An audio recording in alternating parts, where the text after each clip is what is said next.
త్వరలోనే మాజీ మంత్రి వైసీపీ కీలక నేత పెద్దిరెడ్డి రామచంద్రారెడ్డి అరెస్ట్ జరగబోతుందా? మరి దీని గురించే కేబినెట్ సమావేశంలో పవన్ కళ్యాణ్, చంద్రబాబు నాయుడు గారు చర్చించారా? అసలు నిన్న కేబినెట్ సమావేశంలో ఏం చర్చించారు? పెద్దిరెడ్డి రామచంద్రారెడ్డి అరెస్ట్ త్వరలోనే జరగబోతుందా? ఇదే అంశంపైన చర్చించడానికి మనతో పాటుగా ఉన్నారు ప్రముఖ ఆర్థిక, రాజకీయ, సామాజిక విశ్లేషకులు అరిసిమెల్లి శ్రీనివాస్ గారు. నమస్తే సార్.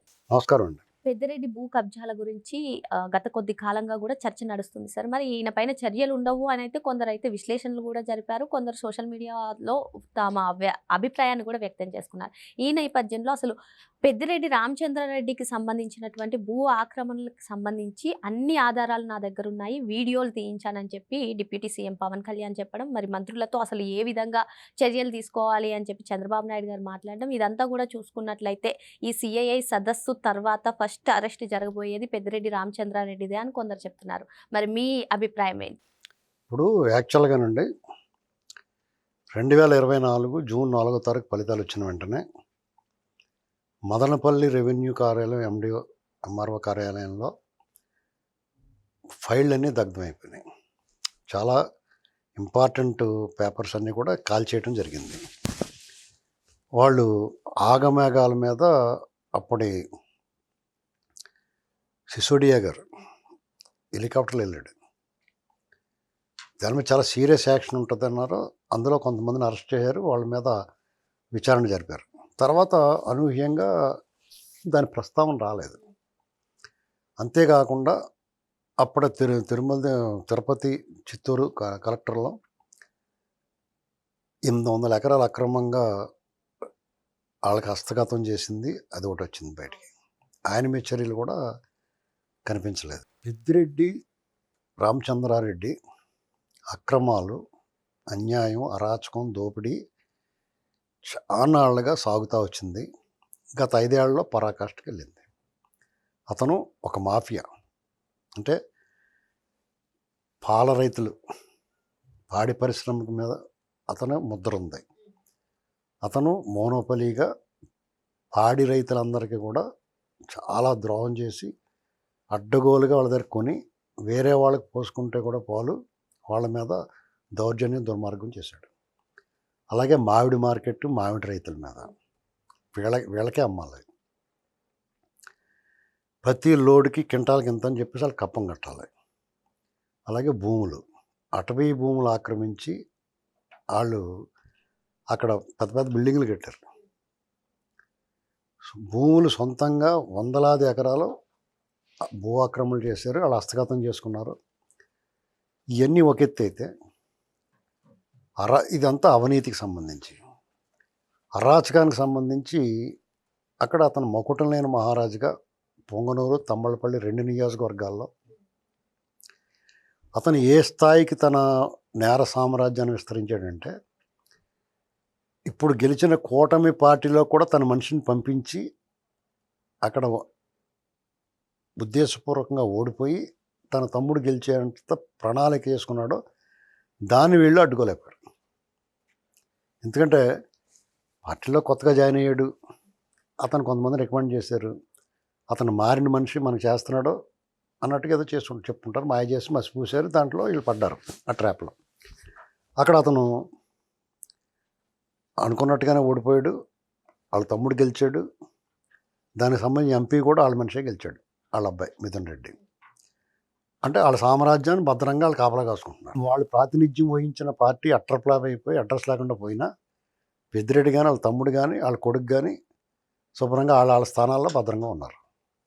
కారణం ఏంటి? అక్కడ వాళ్ళ నేర సామ్రాజ్యాన్ని వాళ్ళు కాపాడుకోవడానికి విశ్వప్రయత్నం, సాయశక్తుల ప్రయత్నం చేశారు. అందులో సక్సీడ్ అయ్యారు. ప్రభుత్వం వాళ్ళ అక్రమాలు వెలికి తీసే క్రమంలో కొద్దిగా స్లో అయింది. అది ఏ కారణం చేత అనేటువంటిది ప్రభుత్వానికి సంబంధించిన పెద్దలు ఎప్పటికప్పుడు చెప్తారు.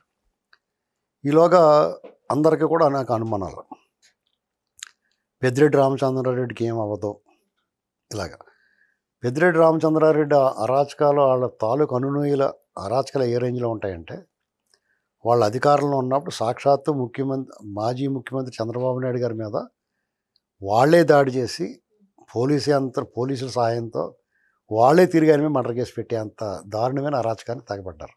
కానీ అప్పుడు కార్యకర్తలు తిరగబడి ఆంధ్రప్రదేశ్లో జగన్మోహన్ రెడ్డి అరాచక పాలన పోలీసుల సహాయంతో జరుగుతున్నప్పుడు పోలీసులు తుక్కు రేగొట్టేశారు తెలుగుదేశం వాళ్ళు. అలాంటి చోట టీడీపీ ఓడిపోద్దని చెప్పి ఎవరిని ఊహించారండి? అది జరిగింది అక్కడ. అంటే అతను పట్టు చాలా గట్టిగా స్ట్రాంగ్గా నిలబడి ఉన్నాడు. అతను ఒక సామాన్య కార్యకర్తను వేధించడం దగ్గర మొదలుపెట్టి సాక్షాత్తు మాజీ ముఖ్యమంత్రి వరకు వాళ్ళ అరాచకాలు యథేచ్ఛగా కొనసాగినాయి. అక్కడ చూడండి, ఎవరో పాదయాత్ర ద్వారా ఒక తిరుపతి యాత్రకి వెళ్తున్న సైకిల్ యాత్ర, వాళ్ళని ఆపి వాళ్ళ జెండా లాక్కుని చాలా దారుణంగా బిహేవ్ చేసి వాళ్ళని చాలా హింసించిన ఘటనలు మనం వీడియోలో చూసాం. అంటే అక్కడ టీడీపీ తరఫున ఇన్ఛార్జిగా ఉన్న అతను వైసీపీ వాళ్ళకి అవకాశాలు ఇచ్చి టీడీపీ వాళ్ళని తనిచ్చారండి. మొన్న ఈ మధ్య కల్తీ మద్యం విషయంలో దొరికారు. అంటే వాళ్ళు చేసిన అరాచకాలు ప్రభుత్వం మారిందన్న ఇంగితం లేకుండా, ఆ భయం లేకుండా బరిదెగించి ఇప్పటికీ వ్యవహరిస్తున్నారు. ఇన్నాళ్ళకి పాపం పండుతుంది అనుకోండి, అది వేరే కాదు. ముఖ్యంగా అక్కడ ఎర్రచందనం, వీళ్ళందరూ ప్రతి ఓడు ఒక పుష్ప. మామూలుగా పుష్ప సినిమాలో పుష్ప ఒకడే ఉంటాడు, కానీ వీళ్ళందరూ పుష్పాలే. చిన్నదో పెద్దదో ఇటు చిన్న పుష్పరా, ఇటు కొంచెం పెద్ద పుష్పరా అన్నట్టుగా అందరూ పుష్పాలే. ఎంతమంది పుష్పాలు ఉన్న ఏరియా అది. అక్కడ ఇన్నాళ్ళ ప్రభుత్వం ఏర్పడి 16 నెలలు అయిన తర్వాత వరకు కూడా వాళ్ళ మీద సరైన కఠినమైన చర్యలు లేవనేటప్పటికి అందరికీ కూడా అనుమానం వచ్చి ఇక అరిసేరి నోరు మూసుకున్నారు అందరూ. ఏం జరిగితే జరగనాయని. ఈ లోపల వాళ్ళ అబ్బాయి లిక్కర్ కేసులో అరెస్ట్ అయ్యాడు. అంటే ప్రజల అనుమానాలకే తెర దించుతూ జగన్మోహన్ రెడ్డి చేసిన కల్తీ మద్యం ముడుపుల కేసులో మిథున్ రెడ్డి పాత్ర నిర్ధారిస్తూ అతను అరెస్ట్ చేశారు. దాదాపు 70-80 రోజులు, 72 రోజులు జైల్లో ఉన్నాడు. అతను ఎక్కడికి వెళ్ళా కానీ అతను చుక్కెదిరైంది. చివరికి బెయిల్ తెచ్చుకోగలిగాడు. దానికి కారణం ఏంటంటే ఉపరాష్ట్రపతి ఎన్నికల్లో ఓటేయడానికని, లేదా 2 కాళ్ళు గట్టిగా కదలకుండా పట్టేసుకుని ఏదో చేశారు. మొత్తం మీద సిస్టమ్ కూడా కొన్ని చోట్ల తలొగ్గుతుంది కదా, అలాగే అతనికి బెయిల్ వచ్చింది. ఆ బెయిల్ రద్దు చేయమని మళ్ళీ హైకోర్టుకి వెళ్ళారు. అది ఎక్కడ ఉందో తెలియదు. ఇప్పుడు ఆ కేసు వివరాలు రావాలి. అతను మళ్ళీ మొన్న నేను హాజరవ్వకుండా నాకు పర్మిషన్ ఇవ్వండి అని పిటిషన్ వేసుకున్నాడు. అంటే పెద్దిరెడ్డి మిథున్ రెడ్డి బెయిల్ రద్దయ్యే లోపల పెద్దిరెడ్డి రామచంద్రారెడ్డి అరెస్ట్ అవుతారంటారు. అంటే ఇక్కడ మనకి వీళ్ళతోటి ఇప్పుడున్న ప్రభుత్వ పెద్దల కుమ్మక్కయ్యారని రకరకాల పుకార్లు వచ్చినాయి చూసారా, వాటికి తెరదించారు. మిథున్ రెడ్డి ఎవరు? పెద్దిరెడ్డి కొడుకే కదా. కాబట్టి కానీ అతనికి మన దేశం తరపున ఇతర దేశాల్లో మన దేశాన్ని ప్రాతినిధ్యం వహిస్తూ పెద్ద పెద్ద మీటింగుల్లో పాల్గొనడం అనేటువంటిది దురదృష్టకరం. ఆ అవకాశం వాళ్ళకి ఇవ్వకూడదు. కానీ వైసీపీ తరపున ఉన్న ఆ 2-3 ఎమ్మెల్యేలు అతను ఒకటి కాబట్టి అతనికి అవకాశం ఇచ్చి ఉంటారు. ఇవన్నీ కొన్ని అనుమానాలకి తావిస్తూ ఉంటాయి అన్నమాట. ప్రజల మనసులో ఒక రకమైన అనీజీనెస్ ఉంటుంది. ఇప్పుడు నిష్పక్షపాతంగా స్వచ్ఛమైన ప్రభుత్వాలు అనుకున్నప్పుడు ఏం చేయాలంటే ఇటువంటి వాళ్ళ దరిదాపులు వాళ్ళ స్మెల్ కూడా రానివ్వకూడదు.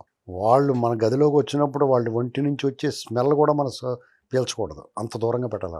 కాబట్టి ఇవాళ మళ్ళా నిన్న మంత్రివర్గ సమావేశంలో ప్రస్తావన వచ్చింది. పవన్ కళ్యాణ్ గారు స్వయంగా అక్కడ పర్యటించి అటవీ శాఖ మంత్రిగా అక్కడ నేను ఏరియల్ వ్యూ చేశాడు ఆయన. కొన్ని ఫోటోలు నేను స్వయంగా రికార్డ్ చేశాను. వాళ్ళ ఆక్రమణల గురించి పూర్తి సాక్ష్యాధారాలు వాళ్ళ పని పట్టాలని చెప్పేసి అనుకున్నారు. జరగవచ్చు. అయితే అటవీ శాఖ పూర్తిగా దీనికి బాధ్యత వహించాలి. ఎందుకంటే ఒక్క అడుగు ఆక్రమిస్తే వాళ్ళ మీద కఠినమైన చర్యలు తీసుకుంటారు. అటవీ శాఖ భూములు ఉన్న చోట నుంచి రాష్ట్ర ప్రజలకి ఉపయోగపడే అభివృద్ధి కార్యక్రమాలను కూడా ఆపేస్తారు. ఏదైనా ఒక మార్గం రోడ్డు వేయాలనుకోండి, అటవీ శాఖ అనుమతులు కావాలంటే తల ప్రాణం తోక్కొస్తుంది. ఆ భూమికి బదులు వేరే చోట భూమి ఇచ్చి మొక్కలు పెంచితే దానికి అవకాశం ఇస్తాం వాళ్ళ పోడంత సిస్టమ్. అలాంటిది అతను ఒక అడవిలో భూమి ఆక్రమించి అతను ఇల్లు కట్టేసుకుని ఒక ప్యాలెస్ లాంటిది కట్టేస్తే దాని గురించి కిక్కురు మనకుండా కుక్కుని పేనెల్లా పడున్న ఎదవలు ఎవడా చూడాలి. వాళ్ళని చట్ట ప్రకారం శిక్షించే కంటే ముందే వాళ్ళకి మంచి తోలు బెల్టతో సత్కరించాలి. అంటే మీకు కావాల్సింది మీరు దొబ్బి తిని వాళ్ళకి ఊడిగం చేస్తా రాష్ట్ర సంపదని, అటవీ సంపదని వాళ్ళకి కట్టబెట్టడం అనేటువంటిది ఏ రకంగా కరెక్ట్ అనేటువంటిది మనం చేయాలి, నిలదీయాలి వాళ్ళని. ఎట్టకేలకైతే మొత్తం మీద బొమ్మ బయటకు వచ్చింది. అతను పూర్తి స్థాయిలో శిక్షార్హుడు. అతని మీద చర్యలు తీసుకుంటే ప్రజలందరూ కూడా ఈ ప్రభుత్వం మీద విశ్వాసం డబుల్ అవుద్దండి.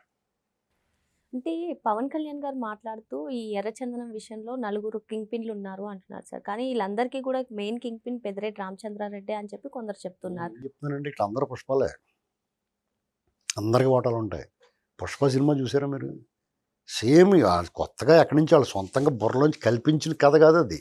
అక్కడ చిత్తూరు ఏరియాలో జరుగుతున్న కథనే అతను వాళ్ళ ద్వారా వీళ్ళ ద్వారా ఎంక్వైరీ చేసుకుని చెప్పి తీసిన సినిమా అది.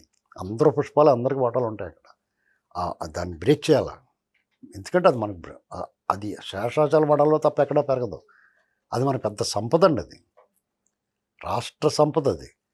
దాన్ని ఇప్పుడు వాళ్ళే విమర్శిస్తున్నారో, మేము ఉండగా నిన్న కరుణాకర్ రెడ్డి ప్రతి దాంట్లో ఏలిటి వాసన చూసుకుంటాడు అతను.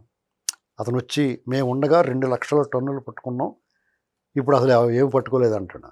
అసలు ఇప్పుడు జరగట్లేదురా నాయన, వీళ్ళు వచ్చిన తర్వాత ఆపేయాలి, అన్నీ ఆపేయాలి, కొన్నాళ్ళని ఆపేశారు వాళ్ళు. ఎందుకంటే ప్రభుత్వం ఎక్కడ దొరుకుతారా అని వెయిట్ చేస్తున్నారు కాబట్టి వాళ్ళు ఆపారు. ఎర్రచందనం మాత్రం జరగట్లా. అప్పుడు మొత్తం భూములు ఆక్రమించుకుని మనం కొన్నాళ్ళు ఎర్రచందనం ఆపేసి భూములు దొబ్బేద్దాం అనుకున్నారు వాళ్ళు. మామూలుగా ఎర్రచందనం దొబ్బేస్తారు, మార్చుకుంటారు కదా వైఖరి. ఇప్పుడు వాళ్ళు ఏం చేస్తారు, పోలీసులు నిఘా ఉందని చైన్ స్నాచర్స్ ఉంటారు, చైన్ స్నాచింగ్ చేస్తుంటే పట్టేసుకుంటున్నారు, మనం చైన్ స్నాచింగ్ మానేసి సూట్ కేసులు ఎత్తిపోదాం అనుకుంటారు. వాళ్ళు మార్చుకుంటారు వాళ్ళ విధానం. అలాగే వాళ్ళు ఈ ఎర్రచందనం ఆపేసి భూములు దొబ్బేద్దాం అనుకున్నారు, భూములు దొబ్బేశారు. దాన్ని కాపాడుకునే ప్రయత్నంలో వాళ్ళు ఉన్నారు. పవన్ కళ్యాణ్ గారు దిగాడు కాబట్టి రంగంలోకి, చంద్రబాబు గారు వాళ్ళిద్దరూ ఓకే అనుకుంటే సిఐఐ సదస్సు 14-15లో, నవంబర్ 14-15 అయిపోయిన తర్వాత పూర్తి స్థాయిలో వీళ్ళ మీద దృష్టి పెడతారు. పేలు చూస్తారు చూడండి, తలలో కూంబింగ్ అంటారు. పేలు తీసుకుని దువ్వుని ఇరెబ్బని అని ఉంటుంది, అలా తీసేస్తే తనకి గుజ్జు కింద వచ్చేస్తే ఇతలకు పేలు టక్ వెళ్తున్న నొక్కేస్తారు ఆడవాళ్ళు. చూసారా, తెలుసా మీకు? అలాగా వీళ్ళు కూంబింగ్ చేసి అందరూ వైసీపీ వాళ్ళు ఉంటారు. గింటే కొంతమంది తెలుగుదేశం బ్యాచ్ కూడా ఉంటారు. వాళ్ళు మొఖమాట లేకుండా ఈ వాటాలు పంచుకునే వాళ్ళు అందరినీ కూడా లోపలేసి అష్టచమ్మ ఆడుకుంటారు బాబు లోపల అని చెప్పి పంపించాలి. అది జరుగుతుందని పూర్తిగా నమ్ముతున్నాను నేను. ఎందుకంటే ఈ ప్రభుత్వానికి వాళ్ళ ప్రభుత్వంలో, కూటమి ప్రభుత్వంలో ఉన్న ఎమ్మెల్యేలు కానీ మంత్రులు కానీ ఎక్కడన్నా ఎమ్మెల్యేలు గట్రా కొంత చేస్తున్నారు, దానికే తలపోటు అనుకుంటున్నాం మనం. అంటే చిన్న మరక కూడా పడడానికి ఇష్టపడతలేదు, మనం కూడా విమర్శించేస్తున్నాం. వాళ్ళకి ఏమైందంటే వాళ్ళ ఎమ్మెల్యేలు గట్రా చేసి చిన్న తప్పుడు పనుల కంటే కూడా ఇది పెద్ద బెడదైపోయింది వాళ్ళకి. వీళ్ళ చేసి పనులు సెగ వాళ్ళ వరకు తగులుతుంది. బాధ్యులుగా వీళ్ళని చూపిస్తున్నారు అందరూ. ఇప్పుడు వాళ్ళకి మీకేంటి సంబంధం, వాళ్ళు ఎందుకు వదిలేస్తున్నారు అనేటువంటి నెపం వీళ్ళ మీద పడుతుంది. దాంతో సెగ తగిలింది ఇప్పుడు ప్రభుత్వ పెద్దలందరికీ. వాళ్ళు ఏం చేస్తారంటే, నా పుట్టలో వేలు పెడితే నేను ఊరుకుంటాను అన్నట్టుగా ఈ సెగ ఎప్పుడైతే తగిలిందో వాళ్ళ పని పడతారు గ్యారంటీగా. అందుచేత పెద్దిరెడ్డి రామచంద్రారెడ్డి అయినా, రోజారెడ్డి అయినా, లేకపోతే కరుణాకర్ రెడ్డి అయినా, కల్తీ నెయ్యి విషయంలో సుబ్బారెడ్డి అయినా, ఎవడైనా సరే లోపల పోయి వాళ్ళ చోర గాథలు, అంటే ఈ దొంగతనాలకు సంబంధించిన కథలో మనం అలా చేయకుండా ఉండాల్సింది, ఇలా చేసి ఉంటే బాగుండేది, ఈ కన్నంలోంచి వెళ్ళకుండా ఆ కన్నంలోంచి వెళ్ళాల్సిందని చెప్పుకుంటారు కథ వాళ్ళు గ్యారంటీగా. మరి వైసీపీ హయాంలో జరిగిన అవినీతి అక్రమాలకు సంబంధించి ఈ నవంబర్ 14-15 తేదీల తర్వాత కీలక అరెస్టులు జరుగుతాయని చెప్పి సార్ స్పష్టం చేస్తున్నారు.